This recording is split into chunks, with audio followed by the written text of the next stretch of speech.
I'm playing in Shippensburg, Pennsylvania for the first time ever. Usually I'm the tournament director, but now I am the tournament player. This is round 1 of the Shippensburg Spring Open on April 11th. It's game in 40 plus 5 seconds per move.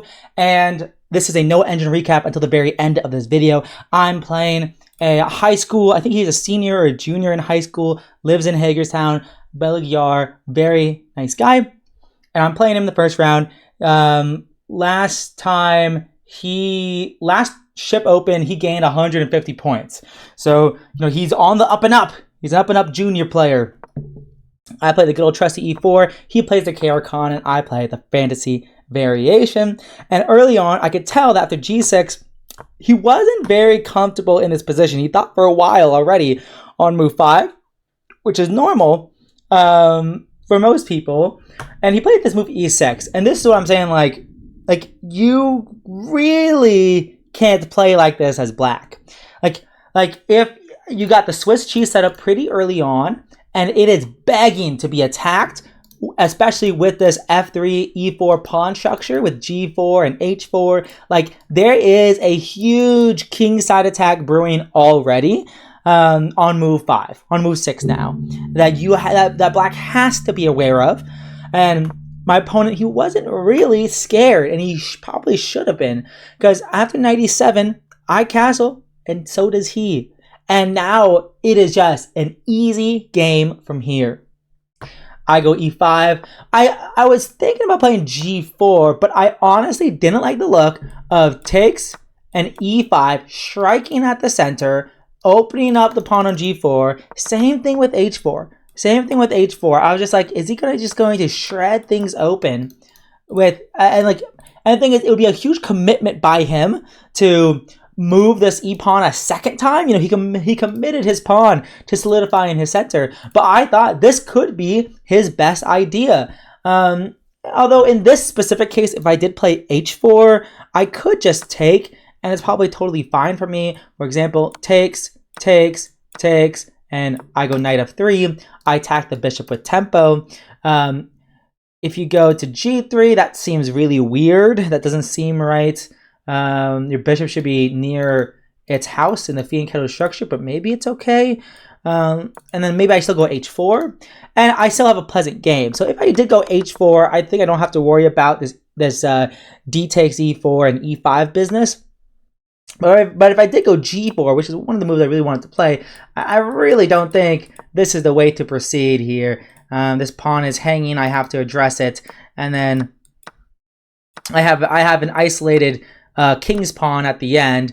And like I said, maybe this is probably okay, but not what I want. I don't want this position to transform in that way. So that's why after he castles, I go e5. I'm like, okay.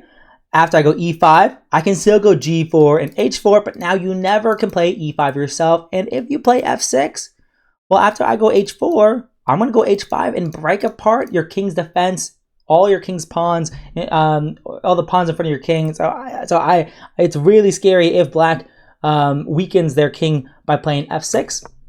So it's a big risk that he would have to be content with to play that move f6.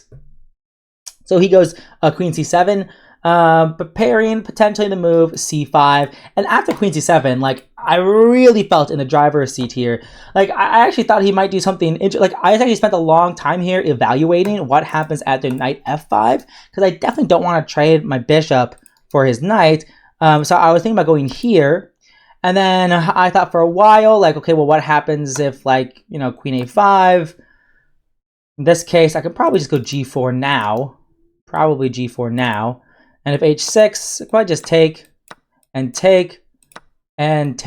probably is okay.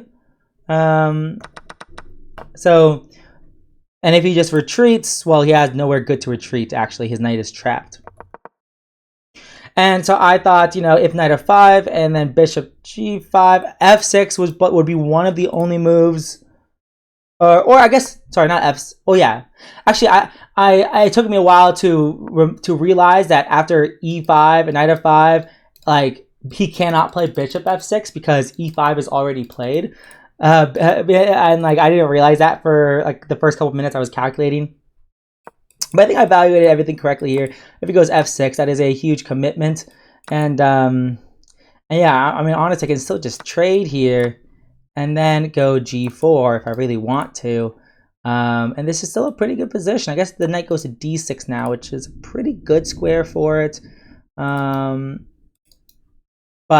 I still have h4 and h5, and I'm going to go bishop d3 soon. If this knight lands on c4, yeah, I guess I'll probably take it. But still, it's not a bad position for me at all.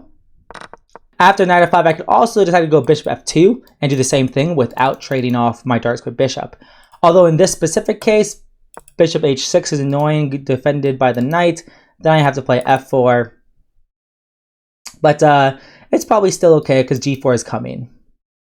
g4, and knight can go here. So maybe I want to play knight f3 first and then g4. But anyways, I wasn't too scared of knight f5 is the point. But he goes queen c7, which is definitely not the most active move. You know, his pieces are still in the back rank. His pawns haven't moved forward. You know, really, it's like my attack is always gonna come first because he's pushed a pawn in front of his king already. Meanwhile, I have not pushed any pawns in front of my king, so his attack is gonna be always slower.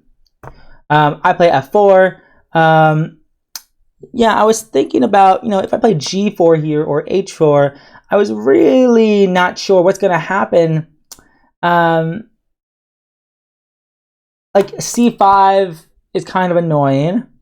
And if I take, he could just take, or he could take with the bishop here, probably with his queen if he really wanted to, or play knight d7 first and try to take back one of the pawns with his knight is also a possibility.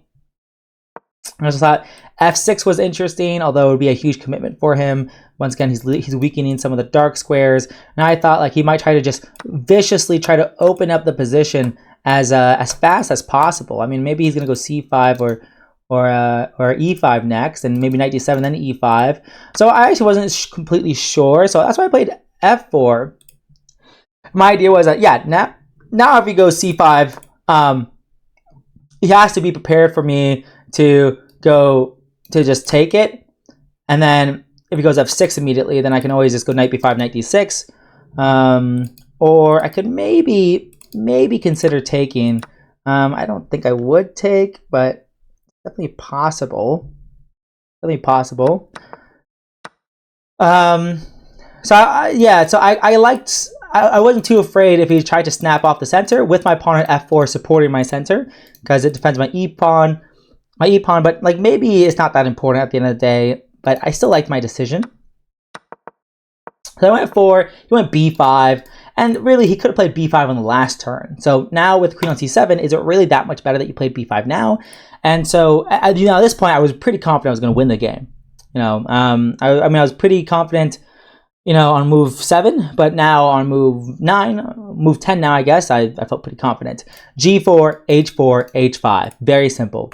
He went b4, I moved my knight back, and now this knight can rotate to g3 and attack on h5 and f5. He pushes a pawn, I push a pawn. He plays bishop b7. I thought he might go a4 and make things a little bit complicated, saying, hey, please take my pawn, because if you do, I'm going to go a3, and after it takes, now I've opened up my king a little bit. It's probably not good at all. However, it does win him some time, and that's all you can really ask for in a position like this.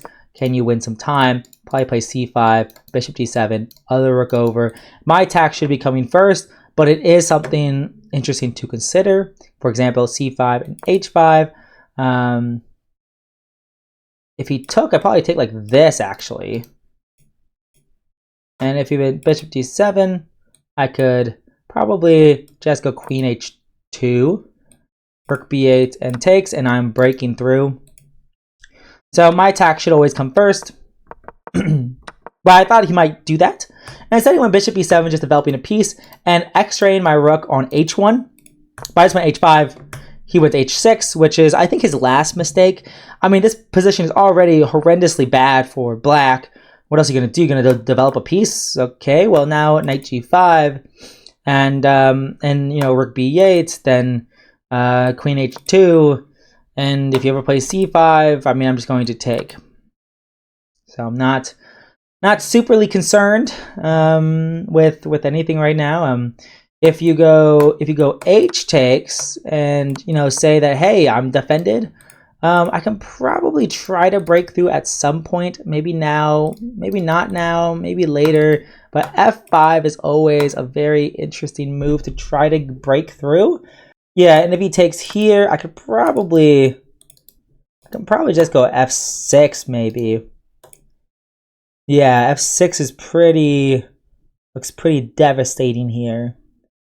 If you take, I'm gonna go check and promote with a check, or Queen H8 and then promote, or just mate. It's actually really close to mate. I think he gets out of the mate though. In this specific situation, I guess he can probably just sacrifice his bishop and go defense mode. I mean, I'm not convinced that this works, but it is a semblance of defense. And he's not getting checkmated immediately. So, but the point is, he had to viciously start attacking my king as fast as possible if he wanted a chance. But instead, he goes H6, and then after I go knight G3, he just takes on H5, which makes my life a lot easier, because now my knight gets to H5, and I'm still going to go Queen H2 and still attack this H6 pawn with F5 and taking on H6. He goes C5, but it's too little too late. Queen H2. If you take, I'm going to take, and if you take, I'm going to take, and mate is coming soon, no matter what you do. If you go F5 here, probably just takes, and if you go here, probably just go check, and the knight guards and the queen guards that square, and if knight here, then here, and life is pretty good. Life is it's pretty good. Okay.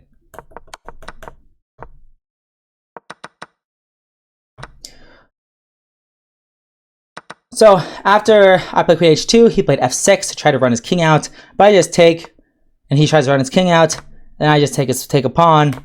He goes knight G6, I go bishop D3, and everything's coming with tempo, and the attack is all coming together here. He goes C4, I take with the queen, he goes king E7, I take the pawn, because now I'm going to go check on the back rank, and at this point, I think I still have about 5 or 7 minutes. I think I have plenty of time, maybe even more than that, honestly. Yeah, my attack was pretty easy, so I didn't have to calculate too long. And here he flagged. After the game, he said, like, is there a mate? And I said no, but I win the queen because knight D6, or I win the queen, or just a lot more material.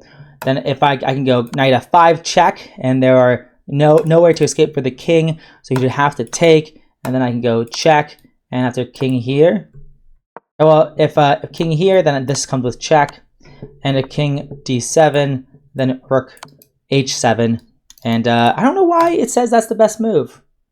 I did not have the engine on. I think when I went to this game, I had the engine on. The engine was automatically on, so this last move, I guess, makes sense. But yeah, and then if I take with the rook, I mean, I just take with the pawn or the bishop, honestly. If I take with a bishop and pawn takes and check here and check, looks pretty convincing here. Although, yeah, looks pretty convincing. So, that was the game. That was the game. I think I got a little bit lucky that my opponent was really unfamiliar with the opening, and he fell into this, classic attacking structure, attacking the fianchettoed pawn structure with G5, H4, and H5, offside castling, and he was just a little bit too slow here. Too slow. I wonder, I think probably white is better after Queen C7. Well, probably better after black castles, but then probably at this point, white is just winning here. Probably like +2, +3 without any material off the board. Anywho, I'm going to end it there, and I'm going to hit the game review, and I'll see you guys in the next one.